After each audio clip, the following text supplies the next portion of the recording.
Selamat sore pemirsa Duta TV, Jumat sore, Jumat Inspirasi.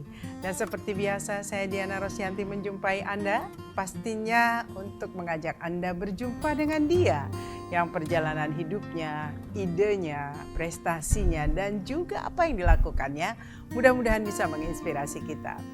Kali ini saya kedatangan tamu jauh-jauh dari Kota Kembang sana, yaitu dari Bandung. Seorang desainer nasional yang memang berdomisili dan berkiprah berproduksi di Kota Kembang atau di Kota Bandung. Yaitu sore ini sudah ada teteh cantik di seberang saya.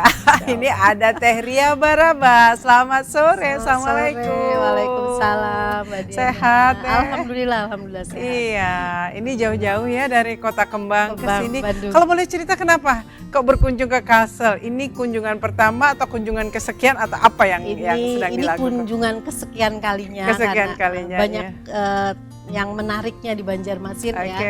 Dan salah satunya karena saya di fashion, Banjarmasin itu menurut saya di Kalimantan menjadi kota kiblat fashion gitu ya. Mereka mengikuti tren bener-bener lebih dulu gitu ya. Jadi tren di ibu kota seperti apa, Banjarmasin tuh cepet gitu ya. Cepet banget pencinta fashionnya, dan makanya itu saya sering bolak-balik ke sini.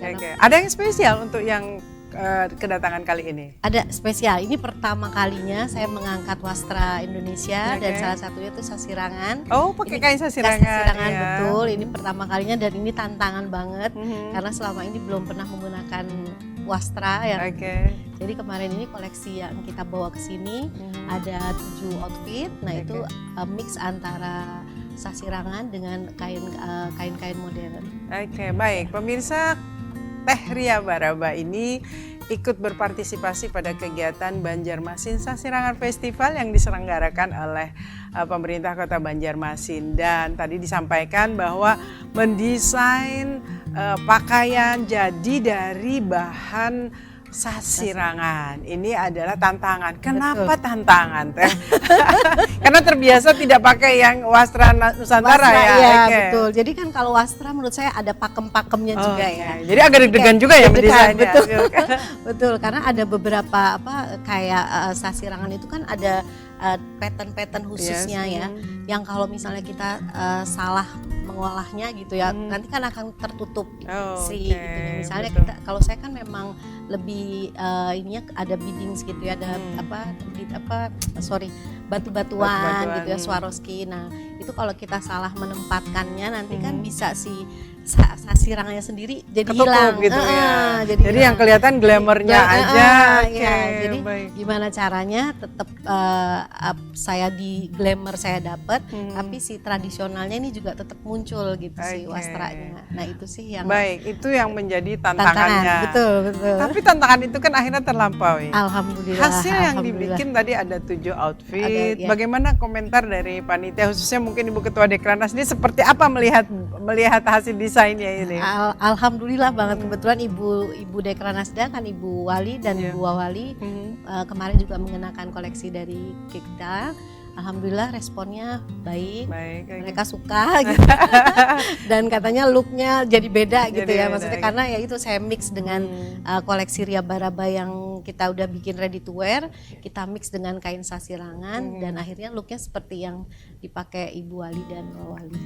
Secara objektif personal melihat kain sasirangan, apa yang ada dalam gambaran Teh Ria, dan kalau misalkan ingin memberikan masukan, betul bahwa ada pattern, ada hal yang khas gitu kan, tapi kan sebagai seorang fashion pasti juga menginginkan kalau nanti menggunakan wastra khususnya sasirangan, inginnya polanya atau apapun yang mungkin bisa diberikan masukan untuk pengrajin seperti apa?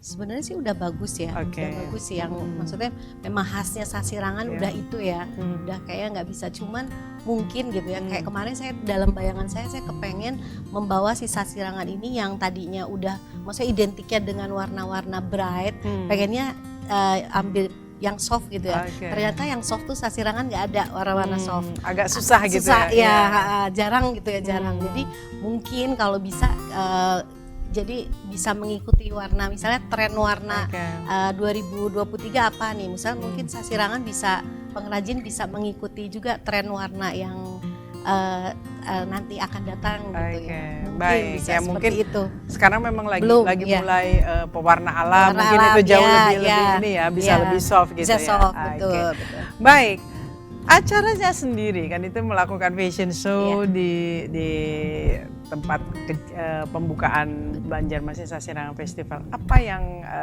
komentar dari Teh Ria sendiri dengan event itu secara keseluruhan?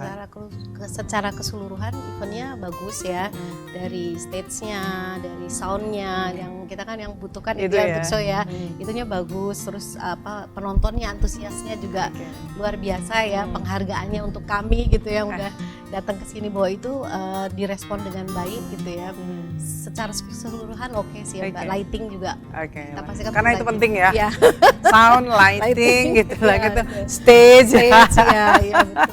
bagi seorang fashion Iya, designer betul, itu. betul. Tapi kalau untuk kegiatan-kegiatan di luar yang tadi ada bawaannya Wastra, tapi yang kegiatan sifatnya event daerah, itu untuk pertama kali juga ikut. Iya betul. Oh, Baru pertama kali ini. Biasanya kalau pertama ada yang kedua, ketiga baru. Sorry maaf, udah pernah di Jawa Barat. Oh, di Jawa Barat Iya, ya. di Jawa Barat Itu mah di kampung menggunakan- sendiri di ya. kampung sendiri. Ya, menggunakan Oke. Wastra pernah kalau Oke. di Jawa Barat. Kalau di luar Jawa baru kali ini ya. Oke, betul. baik. Perbedaan yang paling mencolok ketika misalkan pada suatu saat akhirnya Teh Ria juga akan mengambil bahan-bahan wastra dari seluruh Nusantara dalam koleksi fashionnya gitu. Kira-kira kecenderungannya atau trennya mau ngambil yang di mana, Teh?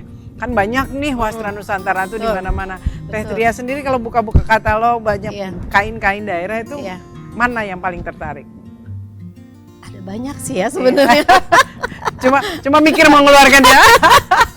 Ada banyak, saya tertarik juga dengan Bali ya. Oke. Saya suka Bali, NTT, terus tapi sekarang ngerjain Sasirangan juga kayaknya ini kayak apa ya? Bisa terus ya? Bagus gitu deh, kayaknya akan lanjut gitu ya. Karena banyak kemarin karena waktunya terbatas, sebenarnya Sasirangannya kemarin ini saya bisa bikin lebih sesuatu, tapi kan karena kemarin ini kan terbatasan waktu. Jadi ada sisi penasarannya yang belum tercapai gitu ya. Nah, kebetulan nanti insya Allah di tanggal 5 ini Oktober akan ada acara ISEF di Jakarta dari Bank Indonesia dan saya akan mengangkat lagi Sasirangannya di sana. Ada koleksi nanti 8 look ya, itu akan saya lebih explore lagi si Sasirangannya ini gitu. Baik. Artinya ini akan berlanjut ya dari sini ke ISEF. Ya. Baik, kita nanti akan masih ngobrol-ngobrol lagi dengan Teh Ria, explore terkait bagaimana perjalanan karirnya, kenapa sih kok jadi menyukai fashion, dan apakah ini adalah peluang bisnis yang menjanjikan atau juga berdarah-darah. Kita akan kembali masih bersama Teh Ria Baraba.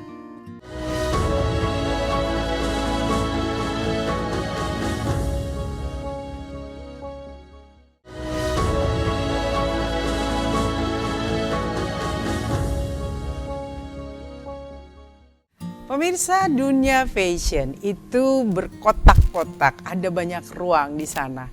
Ada seorang desainernya, lalu juga di situ ada distributornya, termasuk reseller, juga ada proses untuk marketingnya, termasuk di dalamnya adalah fashion show, mungkin juga proses menjual dengan cara-cara digital sekarang karena memang luar biasa ya cara-cara digital secara online ataupun sosial media, dan pastinya yang paling penting adalah konsumen. Nah, ini rangkaian yang terus ada, sekarang ditantang dengan kecanggihan digital, ditantang juga dengan perubahan-perubahan yang terjadi. Tapi sebelum kita bicara ke proses produksi, proses penjualan, marketing, saya ingin tahu dulu Teh Ria, awalmu asa Teh Ria itu akhirnya memutuskan untuk terjun di dunia desain, fashion design ini seperti apa?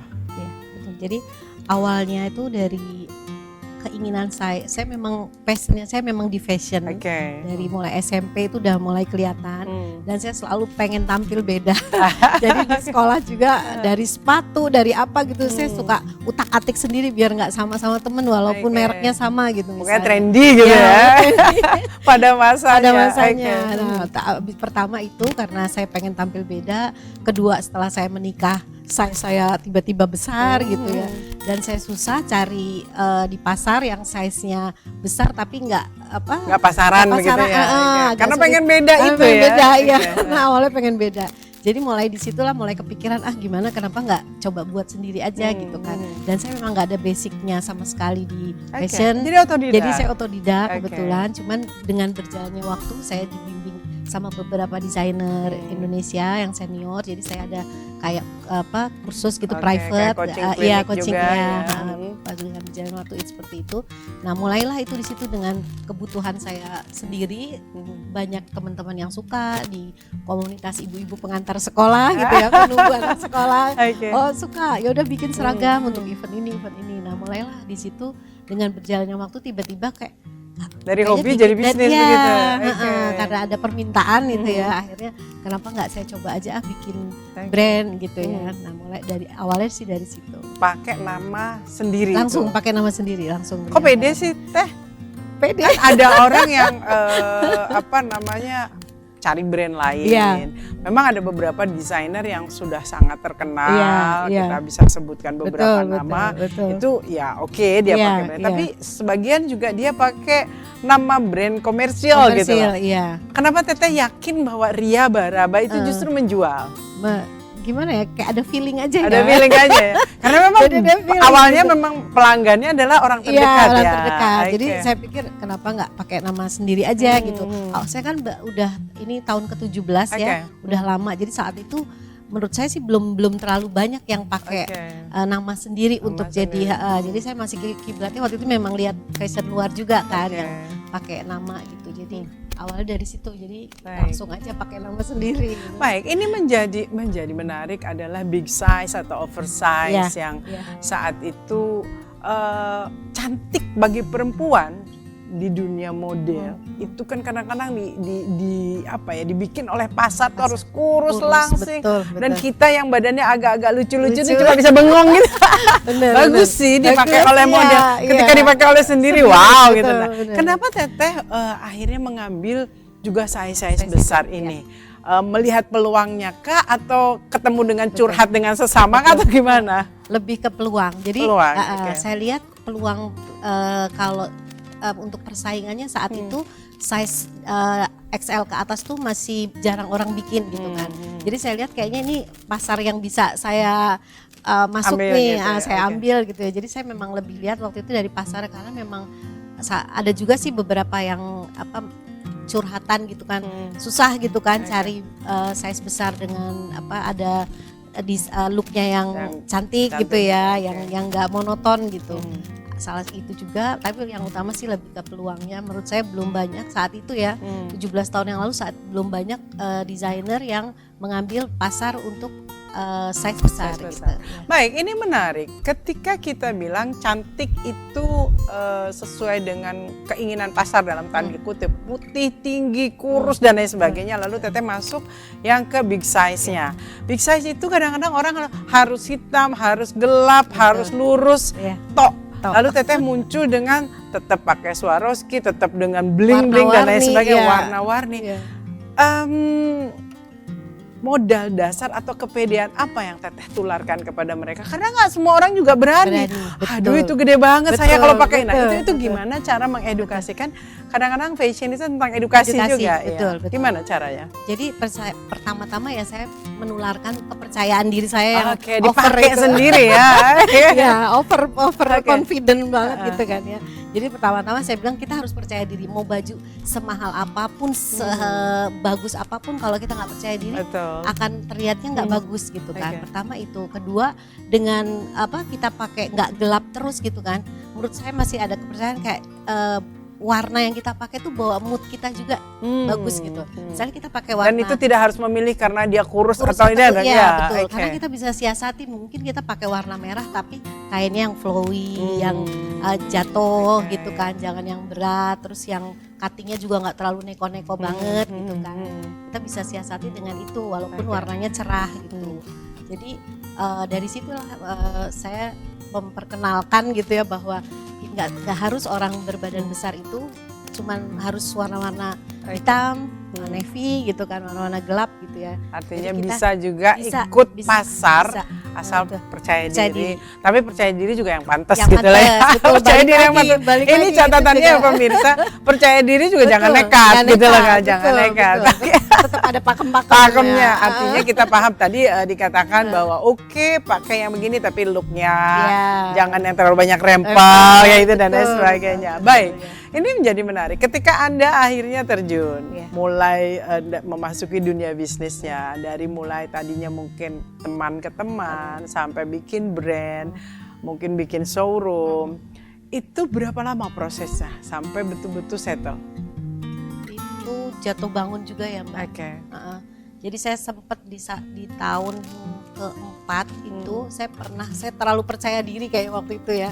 Jadi saya langsung bikin banyak koleksi. Oke. Banyak, saya langsung kayaknya nanti kalau misalnya pasar suka nih nunggu lama kan orang akhirnya lari nggak jadi. Oke. Jadi itu sekitar tahun kelima saya pernah bikin banyak langsung dan itu sama sekali nggak jalan.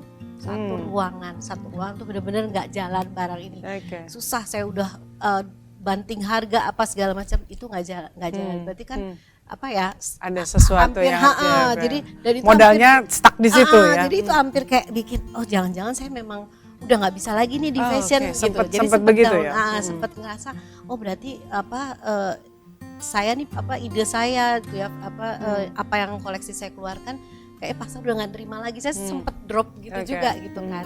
Tapi ya ada tim sekali yang mensupport. Ayo bikin lagi, nggak apa-apa udah biarin aja gitu, jangan diinget-inget dulu walaupun kita mikir ya uangnya Modalku tertahan di situ. Oke. ya tapi akhirnya ada satu event di Makassar, tiba-tiba saya kayak pengen coba, saya mau bawa koleksi lama saya itu gitu kan.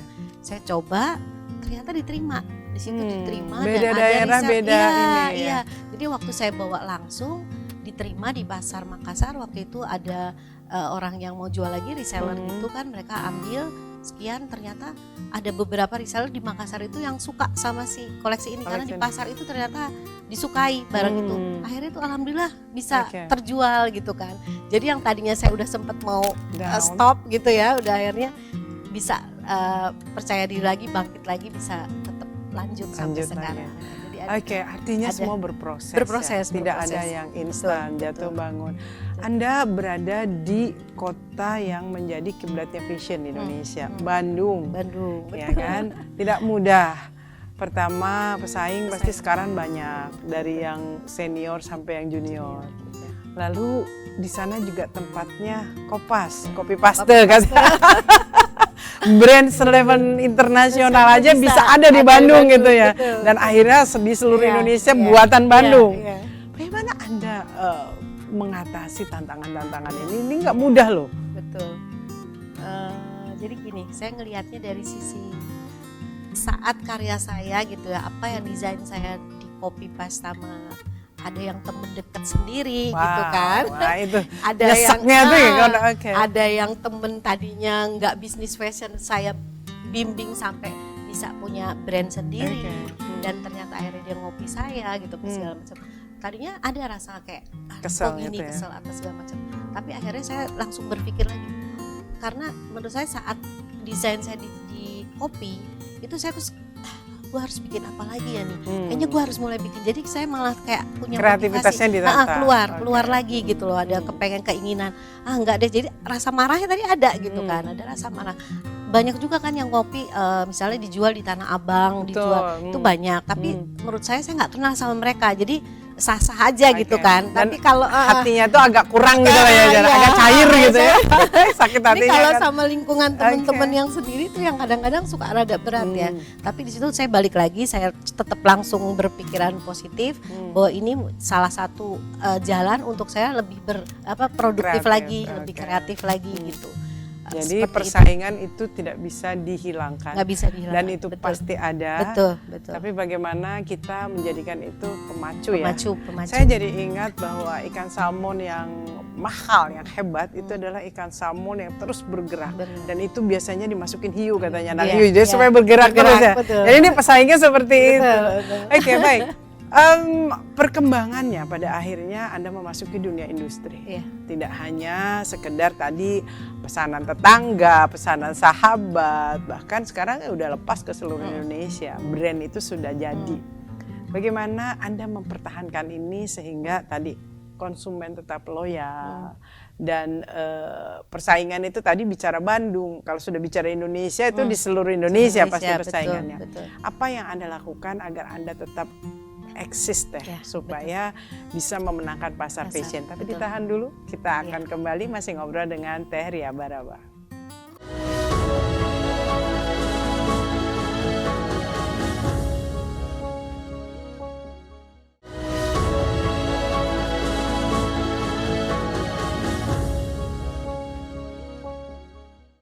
Pemirsa, bicara bisnis bukan hanya sekedar dagang yang kita produksi, jualan, lalu langsung dapat.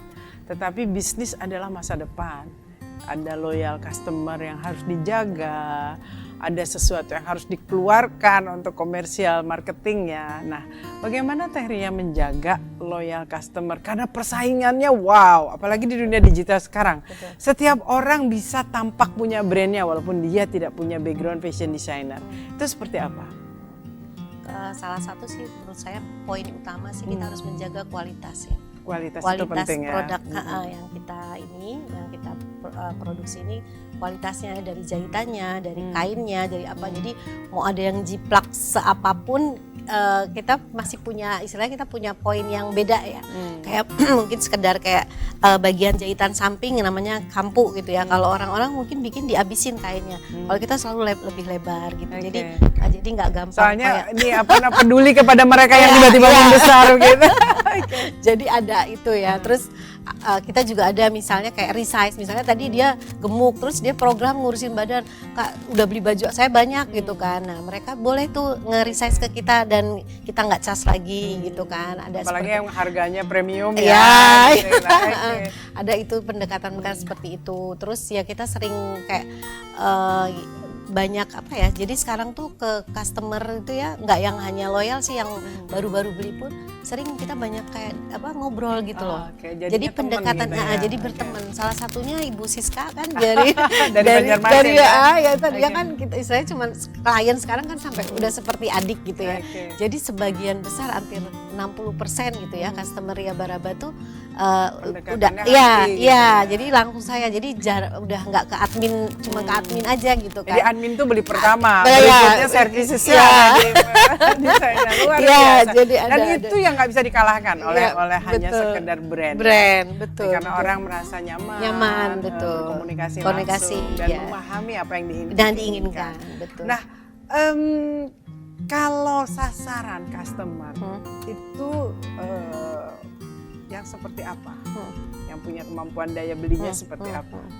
Jadi pasar Ria Baraba itu di usia 35 tahun ke atas. Untuk usia? Iya, untuk usia. Untuk pendapatan, ekonomi dan lain-lain? Kan biasanya kita harus merencanakan. Iya. Rata-rata sih mungkin mereka yang kayak di atas 50 juta gitu ya. Per bulan gitu ya, income mereka itu ya. Yang sekitar segituan. Berarti harganya sudah bisa dilihat ya. Tapi sekarang mulai lagi karena ya itulah persaingan, terus pasar juga. Dan seperti yang saya pakai ini kan sudah ready to wear. Ready to wear ya. Jadi sekarang kita udah sekarang kita mulai untuk akhirnya merangkul pasar. Ada yang seri eksklusif, mungkin itu tadi yang harganya wow gitu kan, dan yang sifatnya ready to wear seperti ini. Secara grade kualitas apakah ada yang berubah? Nggak ada. Sebenarnya nggak ada sama sekali ya. Cuman dari kayak pemakaian bahannya kan, kalau biasanya yang premium pasti kan akan lebih banyak penggunaan. Kalau untuk bahan yang kita gunakan misalnya sekarang yang ready to wear ini pun kita cari yang benar-benar high quality gitu ya. Jadi nggak akan terus karena harganya murah kita juga murahan kasih gitu jadi nggak, kita jaga di situ. Karena jadi gini, kita kejarnya di sini kan jadi quantity. Jadi kita nggak apa-apa dapat istilahnya keuntungannya tipis sedikit ya, tapi kan ngejar di quantity. Dan brandnya jadi di mana-mana. Iya. Jadi kalau yang eksklusif biasanya itu kan sebenarnya idealis saya tuh kan jadi saya kepengennya tuh baju misalnya cuma dipakai Mbak aja. Nah udah satu aja gitu. Saya kan kepengen gitu. Kalau idealis banyak. Saya terus tapi kalau saya kayak gitu terus anak-anak saya mau gimana nih karyawan banyak gitu kan. Nggak mungkin gitu, karena yang beli-beli seperti itu kan nggak istilahnya nggak continue Iya, kan. iya. Kalau yang daily gini kan bisa mereka misalnya saya ngeluarin 5 warna, kadang-kadang mereka beli semua setelah nyoba satu. Oke, dibeli semua warna gitu kan. Jadi sekarang tuh saya memang lagi mengkat nih idealisme sayanya nih harus Coba diversifikasi Iya, pasar begitu ya. Iya, betul. Oke, Anda tadi menyebut kata-kata reseller. Iya, Reseller itu sepenting apa bagi Anda? sangat penting. Itu Oke. ujung tombak kita ya, benar-benar yang karena reseller itu mereka yang istilahnya yang kita kan nggak bisa turun langsung ke Oke. setiap kota gitu kan. Jadi mereka kan yang membantu kita ya. Jadi menurut saya benar-benar ada dengan ada reseller tuh sangat banget membantu. Dan itu menjadi apa ya, perpanjangan Tangan, Oke. betul. Baik, event fashion Hmm, itu kan menjadi salah satu sarana promosi marketing. hmm. Bagaimana Anda memanage ini setiap tahun tuh ikut berapa ikut event fashion show dan lain Iya. sebagainya. Kalau show tuh kita target kita ya antara 2 sampai 3 dalam satu tahun, 2 atau 3 kali ikutan Harus ikut itu dari ya. ikut event. Nah, kalau untuk pamerannya per 3 Itu bulan. ada budget tersendiri ya? Ada budget disiapkan. Karena kalau enggak tenggelam ya. Tenggelam, betul. Tenggelam. Jadi kalau kita nggak muncul ya udah orang lupa kan. Orang lupa, Iya, betul. Karena jadi- dunia fashion adalah dunia etalase, yang harus selalu muncul. betul. Baik, tadi Anda katakan bahwa justru semakin moncer setelah berkeluarga. Iya. Oversize, tadi ide-idenya dan lain sebagainya. Tapi namanya berkeluarga itu kan kita perempuan, Iya. ada tanggung jawab Betul, lain yang paling betul, inti. betul. Bagaimana memanage ini dan Iya. bagaimana support dari keluarga? Ya.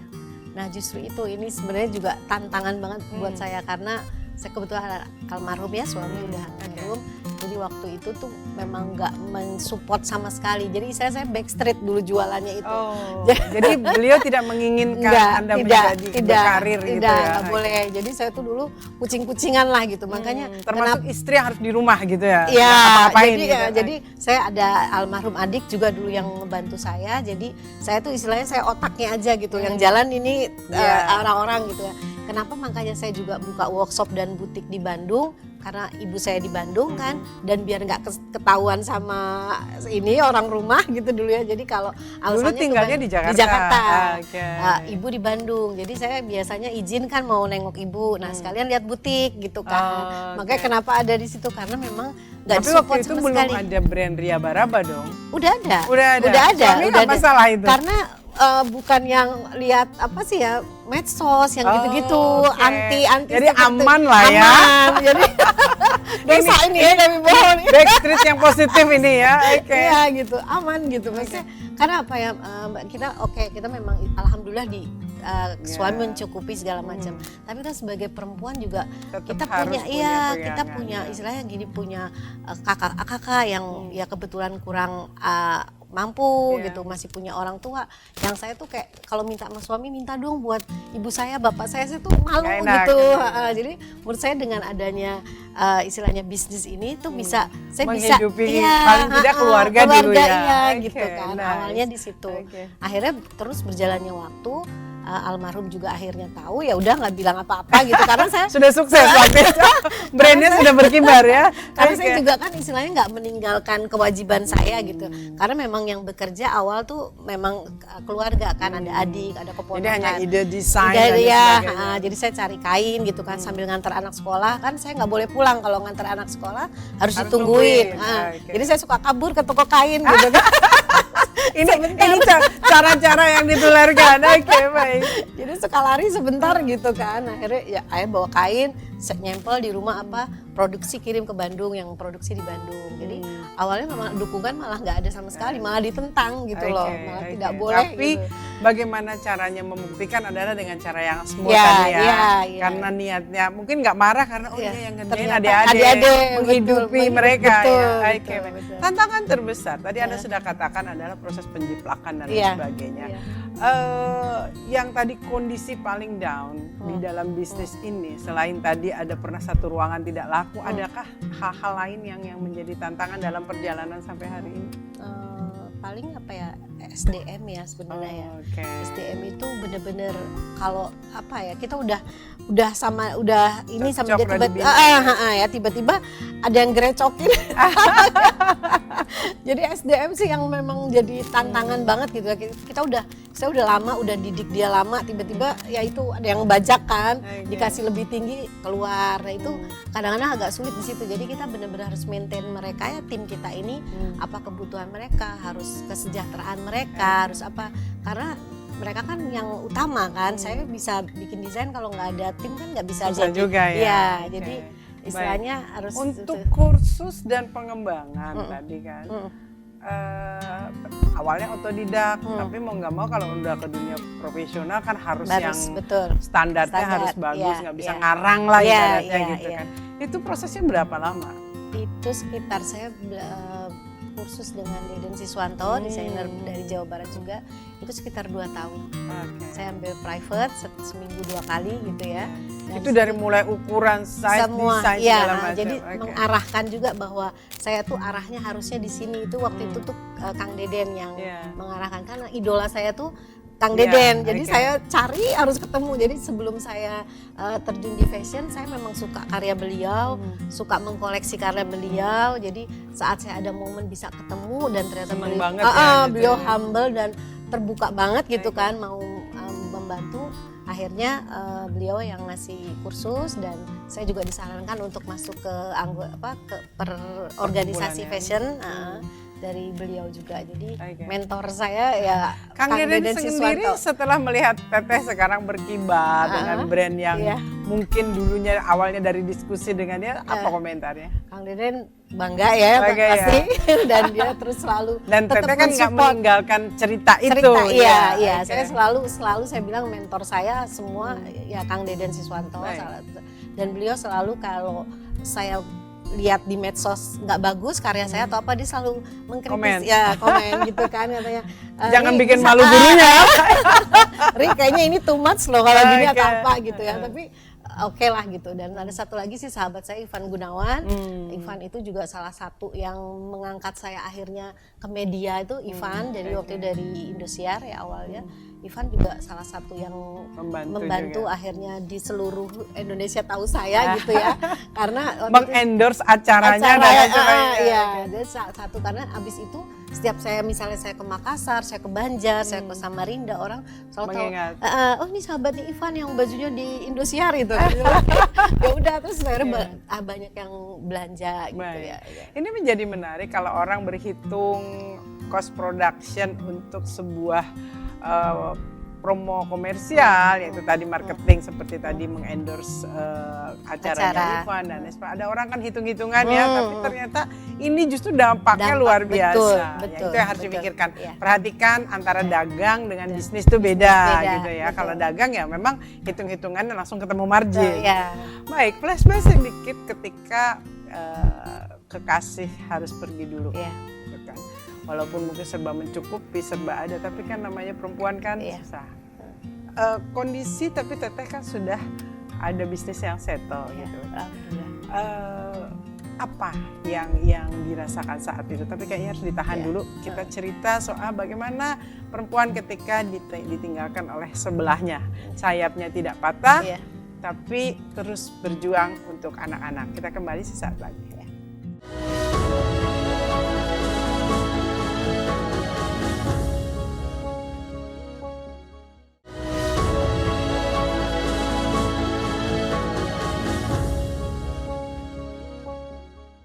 Pemirsa, dalam mengarungi biduk rumah tangga, seorang perempuan setinggi apapun, sekuat apapun dalam hal karir finansial, tetap rumah tangga yang baik, kita berbagi tugas, ada nahoda sang suami di depan dan kita sebagai tim.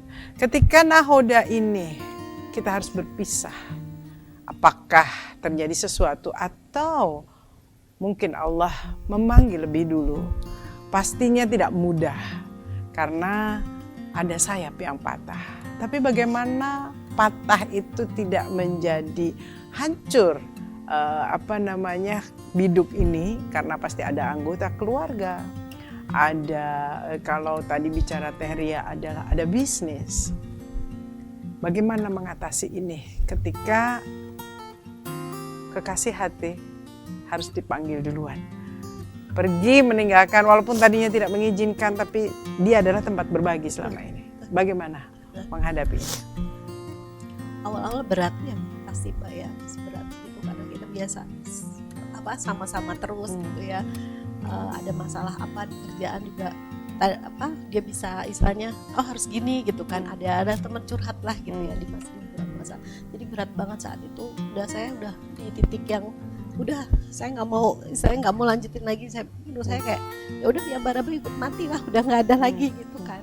Tapi akhirnya ada satu sahabat yang datang, dia bilang dia tahu perjuangan saya, gimana berdarah-darahnya saya sama. Jadi saya waktu itu ngebangun itu sama almarhum adik saya juga. Jadi sebelum almarhum suami saya jatuh dulu waktu ditinggal adik saya sebelumnya. Jadi ada pilar-pilar yang menjadi support system yang pergi satu-satu. Ya.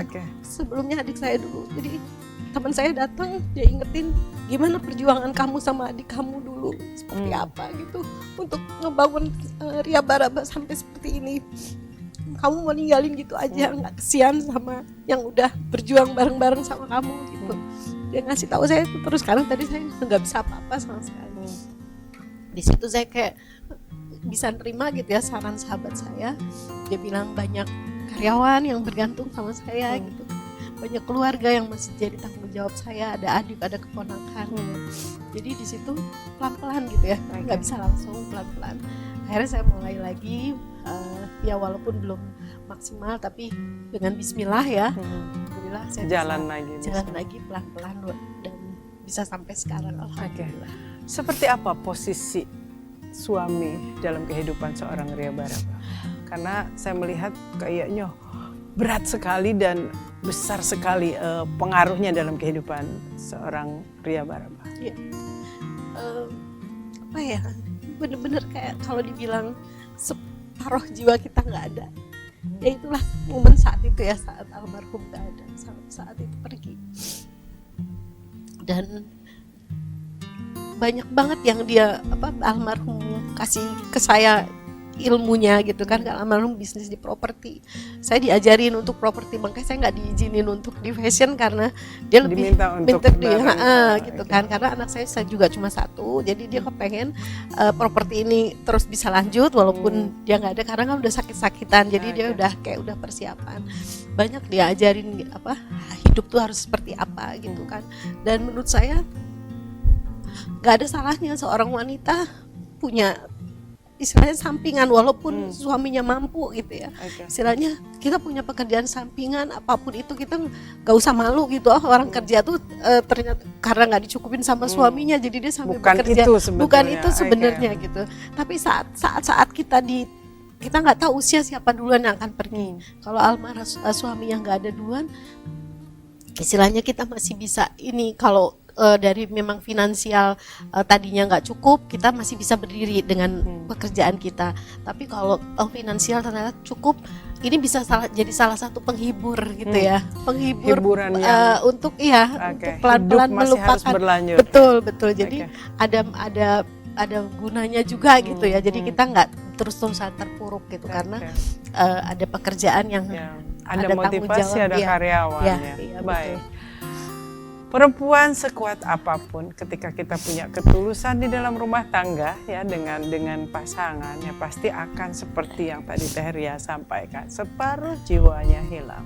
Ada anak walaupun cuma dititipkan satu orang, bagaimana Teh Ria menguatkan diri? Tadi kan dorongan dari orang lain, ingat ini, perjuangan ini, ingat anak dan lain sebagainya. Tapi secara spiritual, secara pribadi, apa yang Teh Ria lakukan untuk kembali bangkit dan menerima keadaan bahwa yang sudah jadi qadarullah-nya tidak bisa ditentang? Iya, betul. Yang pertama pasti kembali ke Allah ya, minta sama Allah. Dan saya waktu itu kebetulan saya juga minta bantuan psikolog sampai seperti itu, saking dalamnya rasa kehilangan itu. Betul. Jadi dengan psikolog, dengan balik lagi kita ke Allah pelan-pelan gitu ya.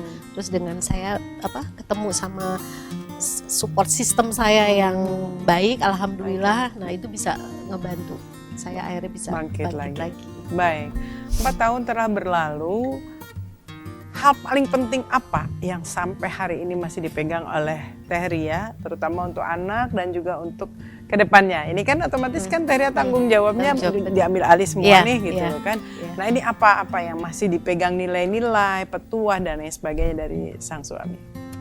Ya pertama sih ya harus kalau almarhum tuh selalu bilang ya kamu bisnis apapun itu tapi kayak harus yang sesuai syariah gitu kan. Itu pasti ke depannya. Itu ya pasti beliau seperti itu. Jadi saya nggak boleh istilahnya pakai yang aneh-aneh misalnya gitu ya okay. atau apa gitu kan. Jadi dia selalu paling yang saya ingat sih itu ya satu hal itu dan selalu bilang seberapapun yang kamu dapetin misalnya kamu jadi istilahnya gini, kalau prinsip ekonomi itu kan mengambil dengan modal sekecil-kecilnya mendapatkan untung sebesar-besarnya. Kalau titipannya cuman kalau emang udah cukup untung segitu, gak usah ambil yang lebih besar lagi gitu kan. Jangan jadi kemaruk jangan serakah gitu kan. Jadi ambil yang hak kamu aja yang memang cukup itu ya udah selesai itu. Jangan lebih, ngoyo dengan menghalalkan segala cara. Dan baik. Di akhir obrolan rasanya masih pengen ngobrol terus. Kita ini kan ingin menginspirasi juga perempuan Indonesia yang saat ini menyaksikan Duta Televisi. Tadi perjalanannya kita bicara yang gembira-gembira, bicara soal passion dalam arti semangat seorang Ria Baraba. Ya, dan kecintaannya terhadap fashion gitu loh, dari mulai kecil sampai dengan akhirnya menjadi sebuah bisnis, hobi yang menjadi sebuah bisnis, dan di situ ditekuni dengan betul-betul. Dan ada hidup itu ternyata tidak sesempurna yang kita mimpikan. betul. Lagi moncer-moncernya pasangan hidup diambil gitu lah. Pesan apa yang ingin Teh Ria sampaikan kepada sahabat-sahabat perempuan Indonesia untuk dia tadi tetap bisa berkiprah, tetap juga tegar di dalam menghadapi apapun tantangan kehidupannya? Silakan. Nah, jadi untuk perempuan-perempuan Indonesia, sahabat-sahabat Ria Baraba dimanapun kalian berada, satu hal, kita wanita memang ditakdirkan harus di bawah laki-laki gitu ya. Memang kalau itu kan kita nggak, ya ada emansipasi persamaan, tapi tetap aja kita punya pemimpin gitu kan ya. Kita punya pemimpin, kita harus mengikuti pemimpin gitu. Kalau memang tidak diizinkan ya kita gimana caranya, kita buktikan dulu gitu kan. Kalau kita mampu, kalau kita punya potensi, insya Allah pasangan kita seperti yang saya alami akhirnya kan mengizinkan gitu ya. Jadi gali potensi yang dimiliki, nggak perlu kalau memang punya passion di dunia fashion atau kuliner atau apa, kalian bisa coba walaupun dengan istilahnya lingkup yang kecil dulu, karena suatu saat kita nggak tahu kita akan selamanya sama yang ada di samping kita. Jadi saat kita ditinggalkan oleh pasangan kita masih bisa tetap kuat berdiri. Kuat berdiri, karena perempuan pada dasarnya juga makhluk yang kuat, tidak lemah, hanya bagaimana mengenali diri sendiri untuk bisa mengeksplor kekuatan kita, di mana potensinya, di mana kita harus menguatkan potensi tersebut. Tapi tadi catatannya Teh Ria sudah menyampaikan bahwa lihat apa yang menjadi aturan mainnya dari aturan main yang menjadi kodratnya itu harus dilihat juga ya, jangan sampai berantakan semuanya.